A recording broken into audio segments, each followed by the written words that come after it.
New Indiranagar वासियांना मिळाला दिलासा. नगरसेविका मालती पाटील आणि लोकनेते रमाकांत पाटील यांच्यामुळे डोक्यावरचं वाचलं छप्पर.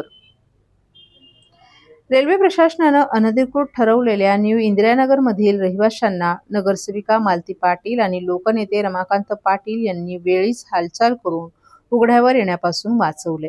झोपडपट्टी तोडण्यासाठी आलेल्या रेल्वे प्रशासनाला वरिष्ठ नेते अधिकारी यांच्याशी संपर्क साधून झोपडपट्टी तोडण्यासाठी त्यांनी प्रतिबंध केला. ठाणे पूर्व भागातील रेल्वे स्टेशनलगत प्रभाग क्रमांक 20 मध्ये न्यू इंदिरानगरमध्ये 40 ते 50 कुटुंब वास्तव्यास आहेत.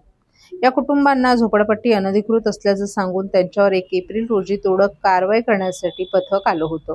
यावेळी नगरसेविका मालती पाटील आणि लोकनेते रमाकांत पाटील यांनी रहिवाशांसह या कारवाईला विरोध दर्शवला. ही कारवाई होऊ नये म्हणून पाटील यांनी उपमुख्यमंत्री एकनाथ शिंदे, खासदार नरेश म्हस्के आणि पालिका आयुक्त सौरभ राव यांच्याशी संपर्क साधून या कारवाईला मनाई आदेश मिळवलाय. याशिवाय या झोपडपट्टीचं बायोमेट्रिक करण्याचेही निर्देश दिलेत.